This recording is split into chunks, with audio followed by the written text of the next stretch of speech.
Okey, ada lagi satu calibration kita perlu adalah kita punya starting point. So kalau starting point dia macam ni botol.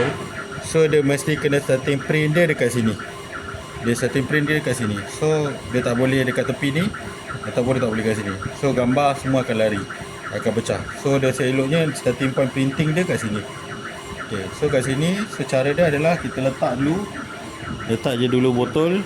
Okey, dia letak botol apa semua. Okey, so ambil je gambar. So kat sini memang kena buat printing lah. Kena jalan printing lah. So waktu record printing aku boleh record kamera turun sikit angle. Pastikan dia betul-betul dekat tempat paling atas.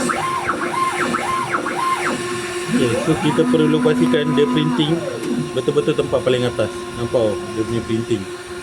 So dekat video susah sikit lah, tapi depan mata kena tengok daripada view sini. So view sini kena eye level sama dengan sama. So kena pastikan dia buat sini printing. Okay, so kalau anda katalah dia terprint kat sini, dia print ke depan kan, dia print dekat depan. So kita mesti nak kena ke bawah kan dia. Kalau dia print ke bawah, kalau dia print dekat depan ni, kita nak kena ke atas kan dia. Okay, so cara dia adalah kat sini. Okay, so sama juga masuk factory mode. Okay, masuk dekat factory mode. Lepas tu tekan dekat ni, workstation. So workstation, kita pergi dekat sini. Okay, so dekat sini. Okay, so kalau andai kata dia print ke atas. Okay, so kalau dia print ke atas, so kita kena kurangkan yang ni.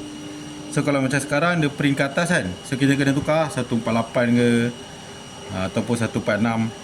Seeloknya kurangkan 2mm, 2mm, 2mm. Sebab roller ni dia susah nak calculate, dia tak ada cara measure. So dia macam agak-agak kalau pakai roller ni. So kalau nak dia ke atas, nak ke bawah, kena kurangkan lah. Kalau dia printing ke botol ni kat bawah, contohnya macam dia printing kan. Okay, dia punya printing kat sini. So kita nak ke ataskan dia. So kalau nak ke ataskan dia kena tambah lah. Kalau macam ni sekarang 146 kena tambah lah. 148 ke 150. So kena ingat. So kalau dekat bawah nak ke atas kena tambah. Kalau dekat atas nak ke bawah kena tolak value ni. So apa-apa berubah, dah apa-apa ubah, just macam biasa lah, save lah. So itu je. Jangan lupa file save.